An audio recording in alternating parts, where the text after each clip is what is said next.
Olá, eu queria agradecer o convite do Instituto de Pesquisa, Administração e Educação, o IPAE, para apresentar para vocês essa temática que é super importante hoje no campo da educação, na educação em geral, seja na educação básica, seja no ensino superior, seja na educação corporativa, que é falar das habilidades socioemocionais na educação, tendo um recorte muito pontual, que é entender essa relação entre o saber conviver e o saber sentir, dois aspectos fundamentais hoje para você conviver na sociedade e no mercado de trabalho.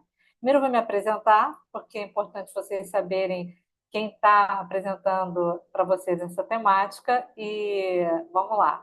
Eu sou a Kátia Puente, eu sou socióloga clínica, e eu sou pesquisadora, como vocês podem ver aqui, sou uma pessoa que gosta de trabalhar muito com várias temáticas. Como socióloga clínica, eu atuo no campo social, mas também trago a psicanálise, que é a minha área de doutoramento, para poder dialogar com o social. Então, o sujeito olhado no seu olhar, no seu aspecto multidiverso.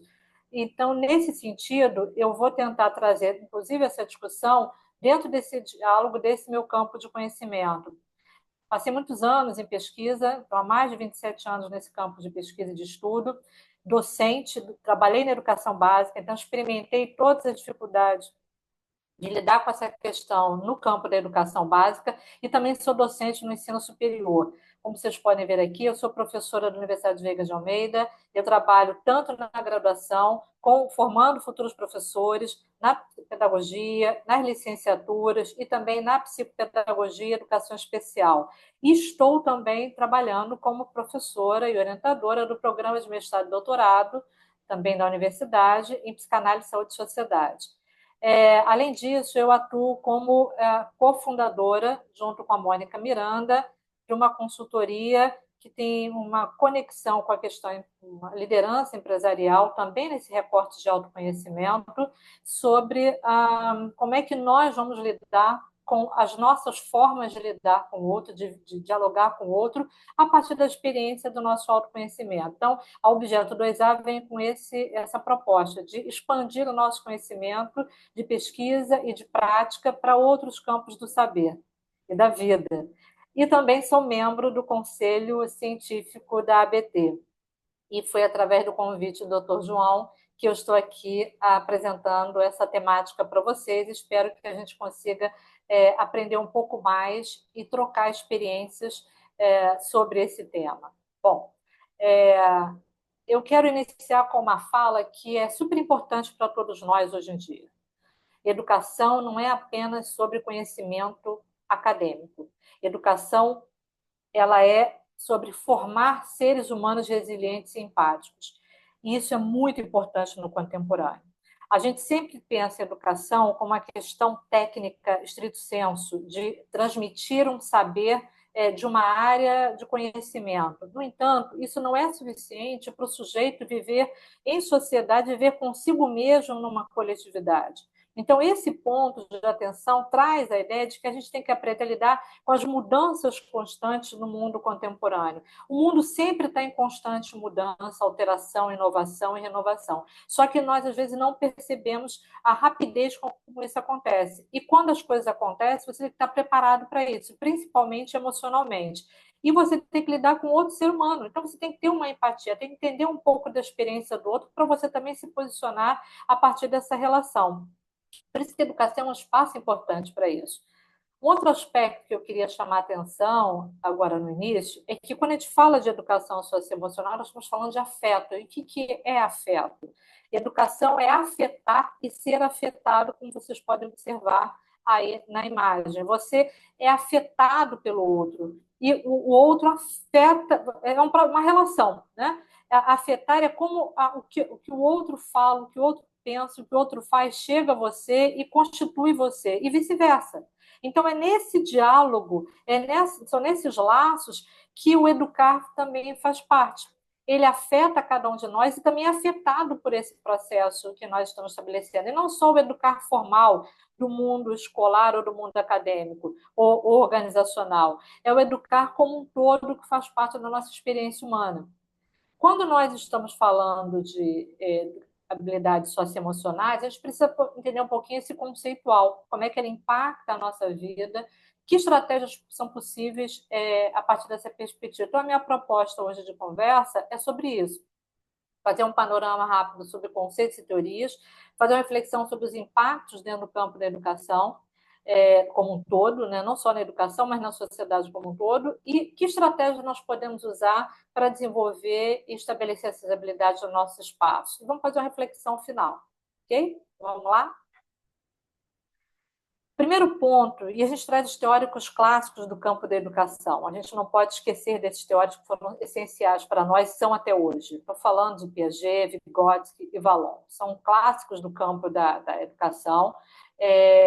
Aqui eu estou com as referências das bibliografias, mas eles são autores anteriores a essas referências, obviamente. Mas o importante aqui é o seguinte: emoção e cognição não estão separadas. Esses teóricos foram precursores nessa discussão e conseguiram trazer para nós a possibilidade de que o sujeito, o desenvolvimento humano, ele tem um aspecto racional e emocional. Nós somos uma combinação desses elementos. Não dá para você separar. A aprendizagem, ela é afetiva e ela é relacional. Nós somos seres humanos, somos seres, como eu falei para vocês, do afeto, somos afetados por tudo que está à nossa volta.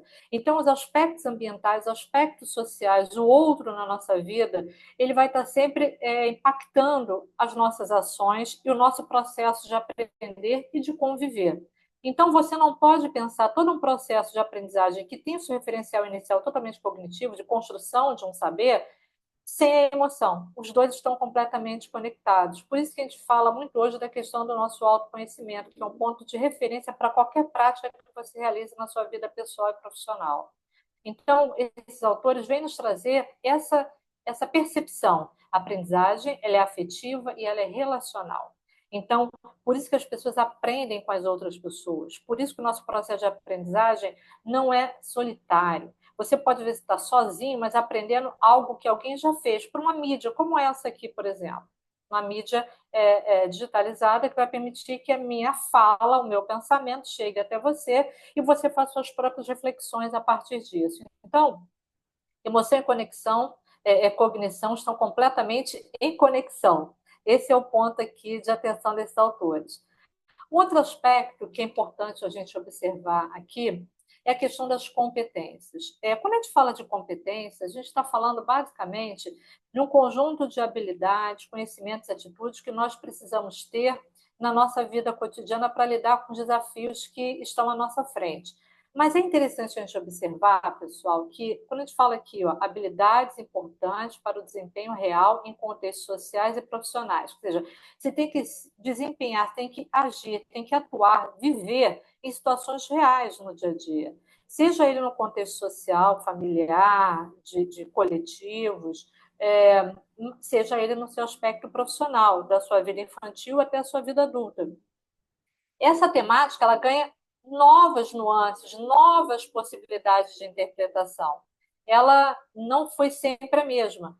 A partir do momento que o pensamento dentro do campo do desenvolvimento de habilidades e competências, ou melhor, competências e habilidades, foram estabelecidas, um ponto que esses teóricos que vocês estão vendo aqui, Robert White, McClelland, Friedberg, o Messick, o Bourgogne principalmente, o Goleman muito mais recente, o Maier também, quer dizer, eles são autores que vêm trazendo uma discussão que vai dar um elemento novo para a ideia das habilidades, porque até então havia muita preocupação com grau de inteligência ligado ao aspecto cognitivo, ou seja, as habilidades cognitivas são essenciais para nós. Memória, atenção, percepção, compreensão, desenvolvimento na nossa linguagem, isso é importante. Mas o que essas pessoas perceberam é que era necessário uma motivação, uma automotivação, era necessário um autoconhecimento maior, um controle do seu processo emocional, pelo menos um conhecimento desses aspectos. Então, o que eles vão trazer é uma construção dessa temática das habilidades, principalmente as habilidades de caráter socioemocional, que começa de uma ideia de motivação, ou seja, você está motivado para aprender. E se você for para a psicanálise, você vai perceber que o sujeito só aprende quando ele direciona o desejo para isso, quando aquele desejo de buscar algo que lhe falta faz com que ele aprenda alguma coisa. Então, ele direciona essa sua vontade, sua pulsão de buscar algo que o complete, ele pode direcionar para a aprendizagem. Então, há uma motivação também aí nesse aspecto. Não usa essa palavra motivação, usa essa palavra pulsão, mas a proposta aqui a gente pode aproximar. Esses teóricos eles estão falando para a gente que você pode mobilizar as suas habilidades o tempo todo. Na verdade, é o que a gente faz. Se você pegar tudo que você faz na sua vida, se você está procurando um ponto para você ir para algum lugar, você tem que mobilizar suas habilidades de conhecimento cognitivo que você aprendeu para geografia, latitude e longitude. Você tem que desenvolver a sua habilidade de linguagem, saber perguntar, sua habilidade de se colocar naquele espaço, você está num outro local, para você saber se adaptar à cultura local. Você tem que desenvolver, mobilizar várias habilidades que você foi construindo ao longo da sua vida para poder viver as suas experiências. Então, isso são questões que o McClelland, por exemplo, trouxe para nós como ponto de discussão. Você vai ter uma questão que vai surgir, principalmente na época que a teoria, nos anos 80, ela avança dentro dessa temática das habilidades, que é a questão da inteligência emocional, que envolve a questão da resiliência, de autoconhecimento, de empatia, tudo isso está conectado. A autorregulação das suas emoções, se você puder, em alguma medida, dependendo do cenário que você vive. Então, teóricos como o Daniel Goleman, que trabalha com essa perspectiva e é um dos mais conhecidos na contemporaneidade, vem trazer essa discussão. E aí você tem uma temática que tenta ampliar o que a gente chama daquelas habilidades técnicas, hard skills, com as habilidades soft skills, que são as habilidades socioemocionais, digamos assim, para uma habilidade maior, que são as life skills, ou seja, as habilidades para a vida. Então, de alguma forma, não tem mais como você separar as habilidades cognitivas das habilidades sociais e emocionais. Todas são importantes na nossa existência. Então, ela tem que fazer parte da nossa formação como um projeto desde o começo. Ela não pode estar mais afastada, ela não é um complemento nesse aspecto. Bom, que são, portanto, habilidades socioemocionais? Né? Num conceito simples, habilidade para você entender, gerenciar, manejar, como você queira usar o termo, as suas emoções. Você não consegue controlar emoções no sentido da palavra estrito senso, mas você consegue compreender um pouco mais se você se escutar um pouco mais, se você ensinar as pessoas a se escutarem, por que ela está com raiva, por que ela está triste, por que ela tem aquela sensação de mal-estar. Quando ele começa a se permitir ouvir a si mesmo, ele vai começar a entender em que momentos essas emoções podem dar possibilidade para ele avançar ou não em algumas situações da sua vida. Então, o que você faz é dar espaço para essas pessoas poderem, e nós, entendermos ou gerenciarmos de alguma maneira, administrar um pouco as nossas emoções num cenário que pode ser de muito mal-estar.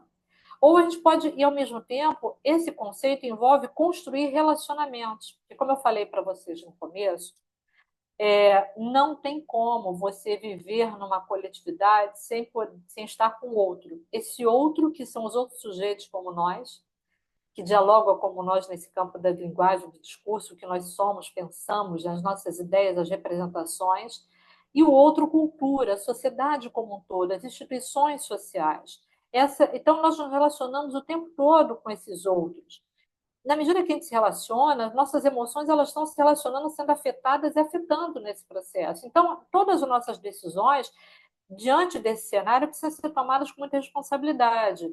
É óbvio que quando você é criança e adolescente, você está passando por muitas transformações. Transformações fisiológicas, transformações hormonais, então, transformações do ambiente social, muitas mudanças. E essas mudanças fazem parte do campo da sua formação, do campo educacional que as pessoas vivem.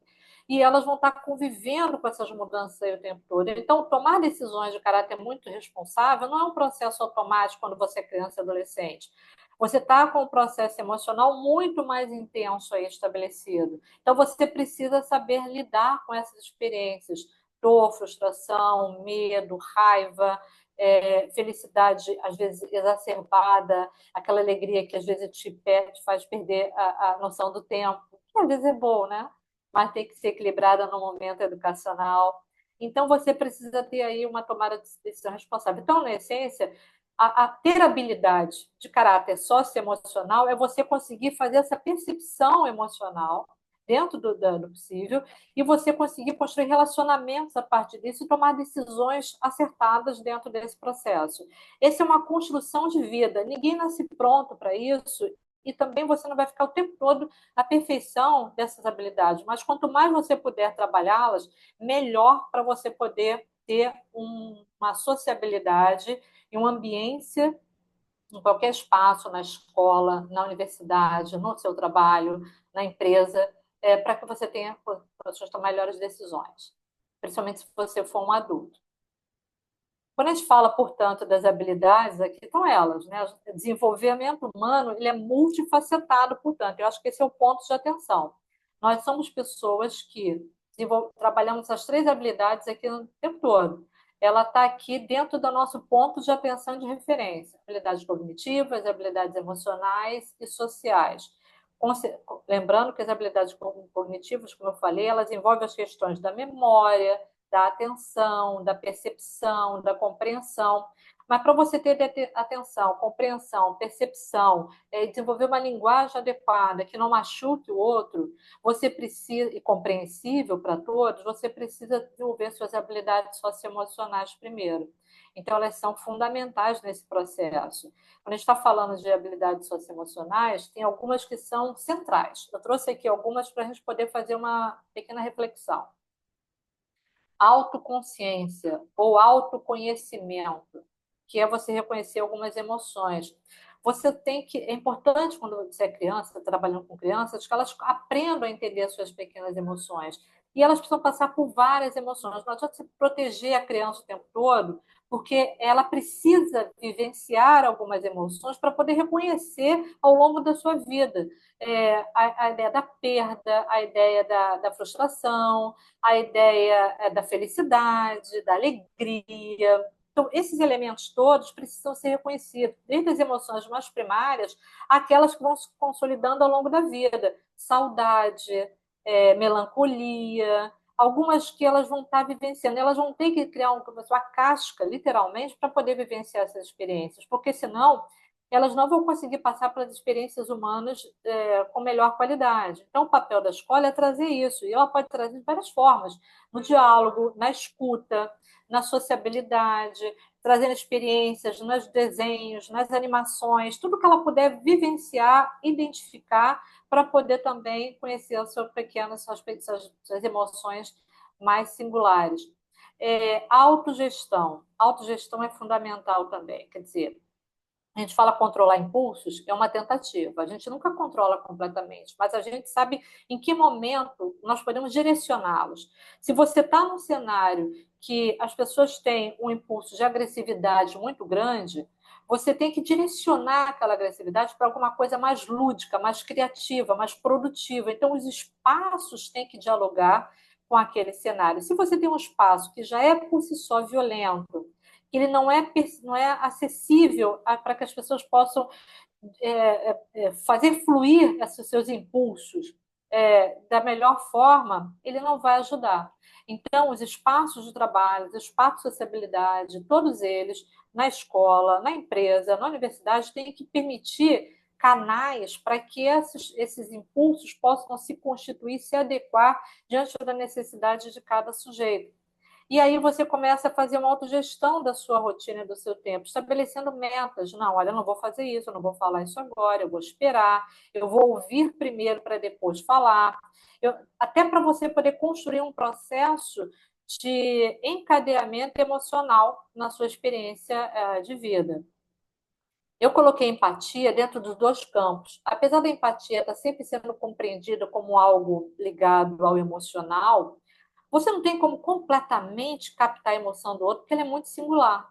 Mas você está numa rede de sociabilidade. Então, de alguma forma, você tem que entender, pelo menos prever, ou pelo menos presumir que a pessoa pode estar passando por algumas experiências que não são boas, que podem não ser agradáveis, às vezes experiências de conflito familiar, às vezes experiências de conflitos profissionais, de conflitos pessoais, algumas angústias que ela pode estar vivendo. Então, quando você vai se dirigir para um aluno, você tem que entender que talvez esse aluno possa não ter entregue para você um trabalho, ou feito alguma coisa, ou ter respondido você rispidamente, mas não foi em relação a você.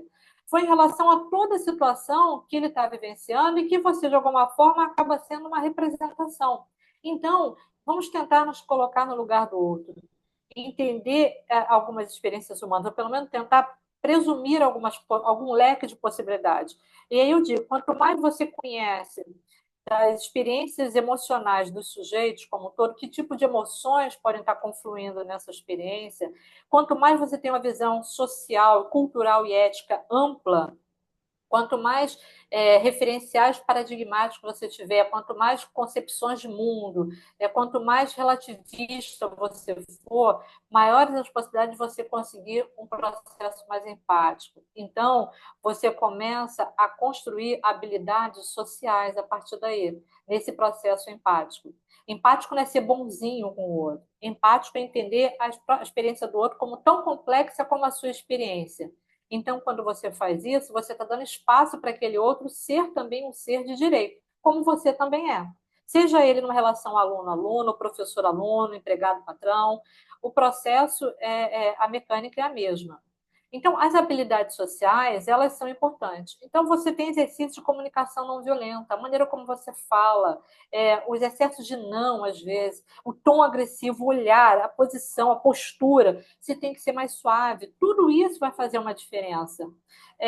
O trabalho em equipe é essencial. Você começa a ver as habilidades das pessoas, se ela é capaz de colaborar, cooperar, trocar ideias, ver que tem um colega que está mais com dificuldade, quando você coloca as pessoas trabalhando em equipe.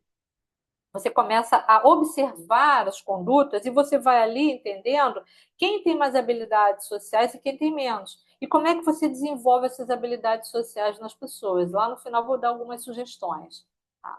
Bom, quando a gente fala nesse processo ainda das características, que a gente está falando dos aspectos mais conceituais, é bom lembrar que as habilidades socioemocionais elas se tornam um meio de aprender, porque se você olhar o fluxo de aprendizagem, muito conhecido por vários teóricos, aqui tem a teoria do Dewey, do Kolbe, articulado, a teoria do Vygotsky, do Piaget, na essência, o que nós encontramos é o seguinte: você tem que ter uma atenção seletiva e ter curiosidade para aprender alguma coisa, para você se estimular. E um dos estímulos que você tem que ter é um estímulo interno, seu desejo, sua necessidade de aprender. Isso envolve as suas emoções, não tem como.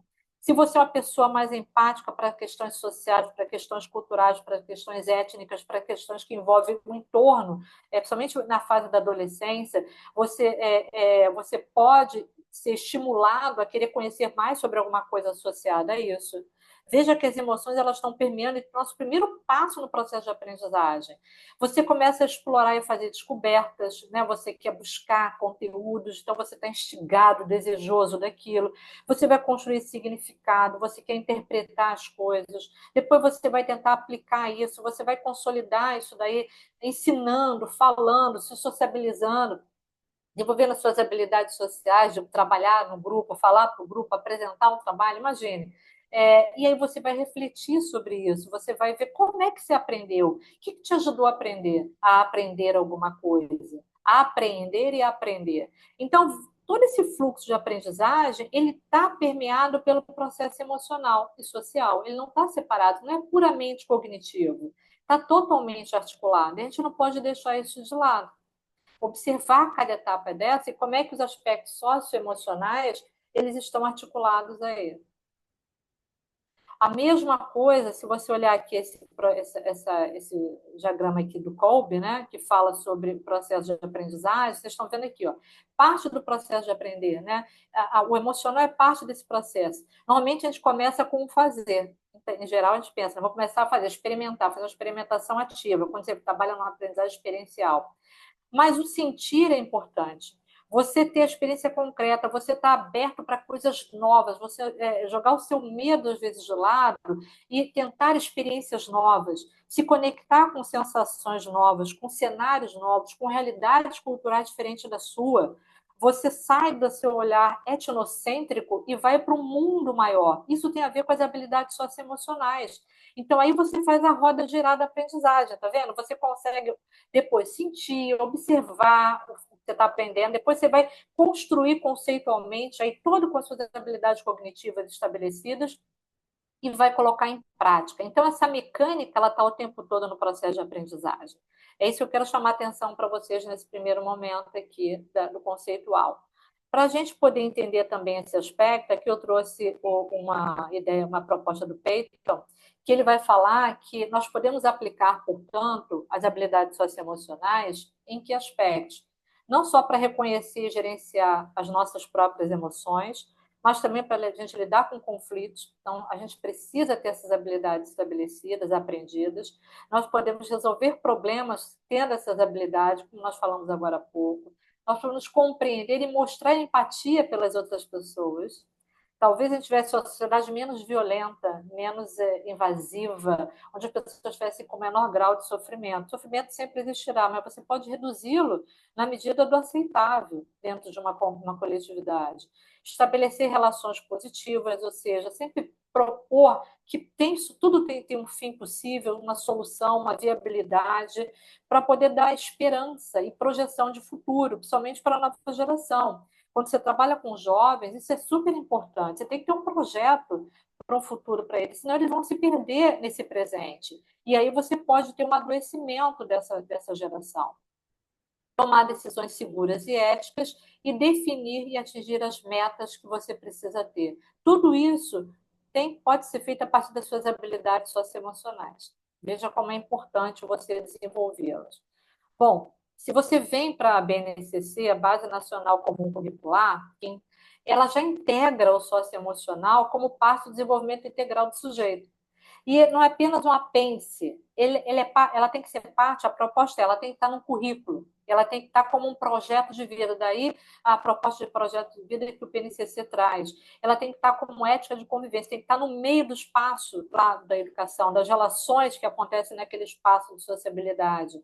Então, ela precisa fazer parte desse ambiente. Não é apenas eu desenvolvo habilidades socioemocionais na minha escola. Ok, como? Se você está cheio de conflitos ali, se você tem crianças adoecendo, se você tem jovens que estão se mutilando, se você tem adolescentes que cometem bullying virtual, que machucam o outro com palavras, com imagens, com situações das mais complexas, se tem professor adoecendo, triste, infeliz, né? não amando mais a sua profissão.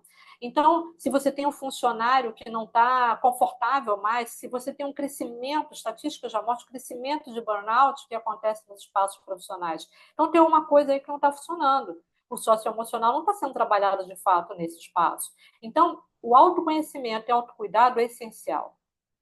A empatia e a cooperação também, e a responsabilidade e cidadania. Eles estão todos articulados, como vocês estão vendo. Isso faz parte das referências educacionais.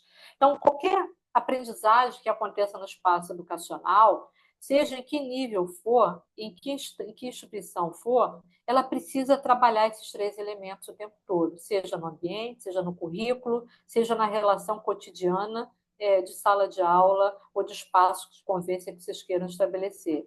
Isso tem a ver com o campo da nossa linguagem, do comportamento, da conduta constante o tempo todo que precisa ser construída. Não dá para gerar um cidadão responsável se você não tem um autocuidado com ele, se ele não desenvolve o autocuidado consigo mesmo, né? Então, esse é um desafio hoje no campo educacional. Bom, a gente tem aqui uma informação do Observatório é, do Movimento pela Educação, e ele faz uma reflexão que eu queria ler aqui para enfatizar algumas palavras que acho que ele já falou no começo, mas eu queria só pontuar mais. O grande desafio que se configura para as escolas, falando aqui estritamente de escola, que é o campo de análise deles, é investir nas competências cognitivas e acadêmicas e também nas competências socioemocionais. Já é difícil você estabelecer todo um modelo, todo um programa, gerenciar recursos para as competências cognitivas acadêmicas, saberes das áreas do conhecimento. Imagine as competências socioemocionais. Até porque os gestores, os professores, as pessoas que estão lá constituindo essa prática, elas mesmas precisam desenvolver essas habilidades para que elas possam se sentir melhor nesse processo. Então, elas vão beneficiar não apenas o aluno no seu âmbito, mas também no desempenho escolar de um modo geral, e na manutenção da sociedade colaborativa. Porque você tem que saber onde é que você quer chegar com a aprendizagem. Educação é para quê? É com que sentido? Com que perspectiva? Então, esse é o ponto de atenção aqui que eu acho que a gente tem que perceber. Quando eu estou desenvolvendo habilidades socioemocionais nos meus passos de trabalho, eu estou querendo chegar em que lugar? Eu quero uma sociedade que as pessoas aprendam a colaborar uma com as outras, que elas respeitem essas diferenças das pessoas, mas colaborem dentro dessas diferenças. Se você olhar, por exemplo, os impactos que isso tem, né, da necessidade das habilidades socioemocionais, é só olhar esses dados do LinkedIn, que foi de 23, mas os últimos dados reforçam ainda essa percepção. Quais as competências hoje mais procuradas dentro do espaço de trabalho? Às vezes você vai procurar uma pessoa, às vezes não é pelo grande currículo que ela tem ou a titulação que ela tem, mas essa pessoa tem uma comunicação eficaz, ela sabe falar o que tem que falar sem ficar perdendo tempo com coisas pequenas e que podem, às vezes, afetar e machucar o outro. Ela tem uma inteligência emocional, ela consegue ter uma inteligência das suas emoções, ela consegue perceber até onde ela vai numa situação limite, ela consegue colaborar com o outro, ela consegue resolver os conflitos, não só os dela, mas também do ambiente onde ela estiver, para que tenha um melhor resultado. Ela consegue ter um pensamento crítico, ela consegue ter uma percepção maior do cenário, dos problemas que estão alavancando no espaço de trabalho. Ela não tem que ter uma visão só de curto prazo, ela tem que ter uma visão estratégica, de longo prazo, e não apenas tática. Então, o pensamento crítico pressupõe isso. E isso envolve habilidades socioemocionais como um todo, como vocês estão vendo. A inteligência emocional está aqui como ponto central. Me parece que outros fatores nos reforçam a importância disso. Quais os impactos que isso tem na educação? Por exemplo, tem vários estudos que vocês podem pesquisar. O CASE, que é uma entidade, uma instituição que trabalha com pesquisa sobre colaboração, a questão da aprendizagem emocional, social dentro do mundo acadêmico, e como é que envolve a colaboração nesse processo. Todo ano ele traz estudos interessantes, e o ano de 2020, que permanece ainda hoje, esse percentual, mostra que crianças que desenvolvem autorregulação emocional apresentam 30% menos risco de evasão escolar. Olha que interessante. Quer dizer, principalmente no final da infância, assim, quando você está no final da infância, início da adolescência, esse processo, quando elas começam a aprender a lidar com as suas emoções, com a dificuldade de aprender, que é difícil, gente, aprender. A gente passou por essa experiência, mas às vezes não percebe a dificuldade que foi para nós. Então, quando ela passa por ela vive essa experiência, é um processo muito difícil. Então, lidar com isso, com aquele mundo que ela está vivendo, e não só o mundo da escola, mas o mundo da família, quando ela consegue lidar com isso, com apoio escolar, quando a escola escuta ela de alguma forma, reduz a possibilidade dela abandonar a escola. Essa evasão provocada principalmente pelo grau de reprovação pode acontecer. Ela perde a atenção, ela perde o foco, ela perde o interesse pela escola. Então, tem algo de caráter socioemocional que precisa ser analisado. Um outro fator que a gente pode observar, um dado da Unesco, é que as escolas que adotam programas de educação socioemocional integrados ao currículo veem redução de até 60% em casos de bullying. Então, você tem uma redução no bullying também. Olha que interessante. 20% das crianças e adolescentes no Brasil apresentam sinais de sofrimento psíquico. Isso é muito grave, um dado da Fiocruz e da Unicef. Então, a dor emocional é muito grande. A gente não pode deixar passar. Se ela está muito quieta, calada, se ela está agressiva demais, são os polos. Você precisa estar observando o tempo todo. Então, se a escola tem uma atenção, e a universidade, a empresa também, você começa a reduzir esse tipo de fator dentro desses espaços. Ou pelo menos não provocar mais do que ela já traz da sua própria experiência de vida. Um outro relatório da OMS, né, Organização Mundial de Saúde, falando sobre saúde mental, fala que o Brasil lidera o ranking de ansiedade entre os jovens. 1 em cada 4 adolescentes sente-se frequentemente muito preocupado. Essa preocupação já é própria da própria adolescência, porque eles ainda estão tentando descobrir o mundo, já que o mundo tem lugar para mim, né? Eu faço parte dele de alguma forma, como é que eu me enquadro, me encaixo, me coloco, me apresento? como o eu adolescente se coloca aí. Então, como eu estava observando para vocês, isso é muito importante a gente ficar, perceber esse cenário, essa realidade da ansiedade entre os jovens. No outro aspecto, é que tem outros impactos que vocês estão percebendo, eu vou passar alguns pontualmente, mas assim, importante como a própria Fundação Lehman fala, quer dizer, o investimento em formação de professores com foco em escuta é essencial e aumenta mesmo a retenção dos alunos em 18%. Os dados podem até maiores se a gente começar a fazer uma análise mais profunda disso. O próprio Fórum Econômico Mundial chamou a atenção disso. 93% dos empregados afirmam que habilidades como empatia, comunicação e resolução de conflitos são mais importantes que as habilidades técnicas. Então, veja como esse aspecto é fundamental. Portanto, o socioemocional ele se constrói no vínculo. É esse vínculo que você faz com as pessoas, com o seu ambiente de aprendizagem, em que você está nessa dinâmica que você vai desenvolver essa prática. Por isso que algumas estratégias podem ser estabelecidas para que essas habilidades elas avancem em processo dentro do seu espaço de trabalho ou de aprendizagem. Por exemplo, a integração em escolas e universidades pode acontecer de quatro formas. Pode ser curricular, você cria atividades diárias de reflexão emocional, você coloca isso dentro do currículo como uma coisa que faz parte, uma atividade que faça parte da dinâmica de algumas disciplinas, ou de um trabalho interdisciplinar, ou de um momento da escola. O próprio currículo da BNCC já vem propondo isso como ação. Você tem, por exemplo, as atividades de comunicação não violenta, exercitar, fazer exercício mesmo, tem momentos, tem frações, tem escolas que tiram, às vezes, 10 minutos por dia para poder fazer um exercício de comunicação não violenta, de fazer uma conversa, uma roda de conversa com as crianças e adolescentes. As universidades fazem isso, às vezes, com canais online para poder fazer essa roda de conversa, uma sala de descompressão nas empresas. Então, isso é fundamental que as coisas que tenham espaço para isso. Um outro aspecto é a formação, é a capacitação em práticas socioemocionais. Cada vez mais os professores, somente lidando aí com educadores, precisam aprender mais sobre habilidades socioemocionais. E aí desenvolver técnicas de escuta ativa, ou seja, saber ouvir e ensinar as crianças uma negociação para ensinar as habilidades sociais, para que elas possam saber dialogar, conversar, entender as diferenças e aprender a lidar com as diferenças.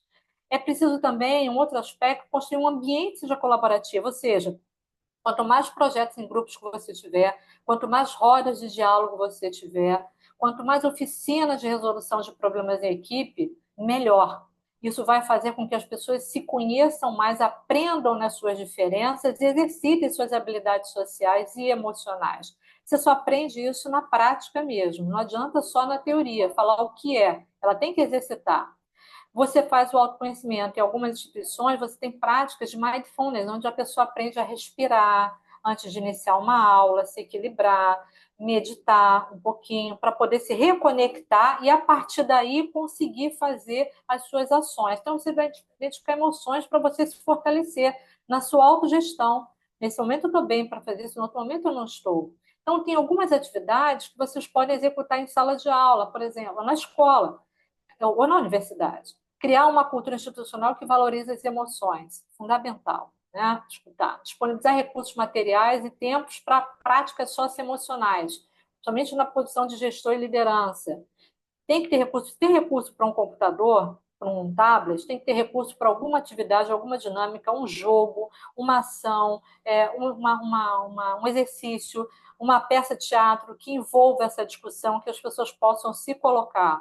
Investir na capacitação contínua das suas equipes, monitorar o impacto através de feedback de alunos e familiares.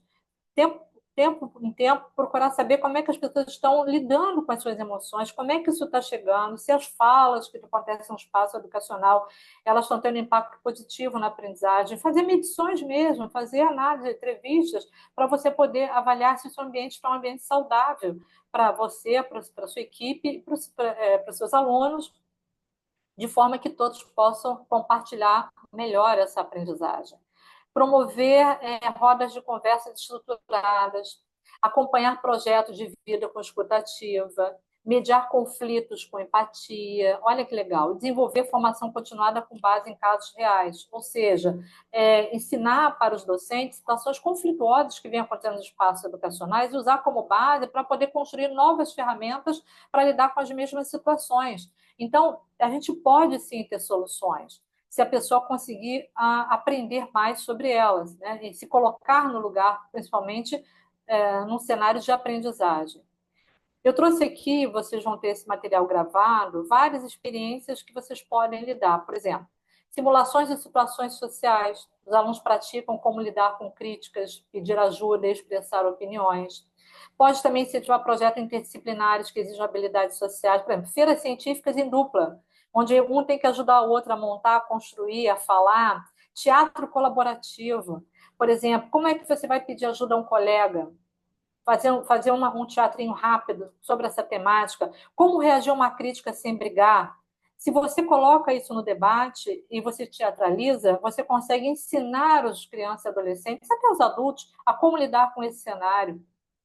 Demonstração ativa que você pode utilizar. Professores, gestores e pais devem agir como exemplos nessas ações, ou seja, a maneira como você usa a palavra que você usa no dia a dia, uma comunicação, por favor, obrigado, desculpe, eu te compreendo, eu estou te escutando, percebi que você está chateado, quer conversar? Essas posturas já vão fazer uma enorme diferença na sua prática. Um outro aspecto é você dinamizar jogos cooperativos. Sempre que você tiver algum trabalho que é equipe, com negociação, com liderança, você vai observar os comportamentos e ali vão aprendendo a lidar com ganhar, perder, avançar, cooperar, colaborar. Isso vai ser super importante para poder desenvolver essas habilidades. Veja que não é algo tão complexo de se fazer.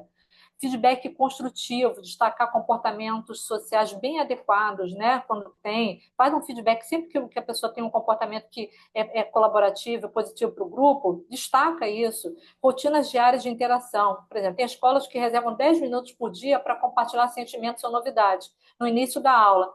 Estimule cumprimento personalizado entre alunos e professores. É muito bom isso daí. Uso de histórias e filmes que possam trazer como é que o protagonista lidou com um conflito, somente para crianças, personagens infantis, livrinhos, estimula o diálogo a partir disso. O que você faria no lugar dele? Ou seja, aprender e educar é também escutar. O que não se diz com palavras, você tem que escutar por gestos, pelo que a pessoa está fazendo, pelo comportamento. Às vezes eles estão muito tristes, infelizes, levando a casos mais sérios, e a gente precisa só ter um momento para eles poderem falar, ou pelo menos ficar na nossa frente, se posicionar, te olhar para acalmar, para poder ter um espaço para o seu próprio silêncio. O silêncio também fala. A gente precisa aprender a dar esse espaço. Às vezes eles desenham, escrevem, gesticulam, a gente tem que estar atento a isso. Isso é fundamental no processo de ensino-aprendizagem quando está falando de habilidades socioemocionais. Portanto, na escola, muitas vezes, a criança expressa a sua dor não com palavras, mas com comportamentos. O mesmo vale para os adultos, gente. A escuta nos ensina a não calar o sintoma com etiquetas, né? Certinho, arrumadinho, mas interrogar o que está em jogo. O que está acontecendo? E aí a pergunta que eu faço no final: como a substituição escuta o sofrimento dos estudantes hoje? É um exercício que você tem que começar a fazer para poder estabelecer as habilidades socioemocionais nos seus passos de trabalho. Bom, eu agradeço vocês terem me ouvido e espero que vocês possam aí compartilhar essas ideias, colocando as suas dúvidas, para que a gente possa depois ofertar para vocês nos comentários ou quando vocês quiserem enviar através do e-mail, para a gente poder ter esse conhecimento mais ampliado. Aqui estão os meus contatos, meu LinkedIn, Kátia Puente, ou no Instagram, no Objeto 2A, vocês podem acessar, ou meu e-mail institucional da Universidade Veiga de Almeida. Muito obrigada e bom estudo. Desenvolva suas habilidades.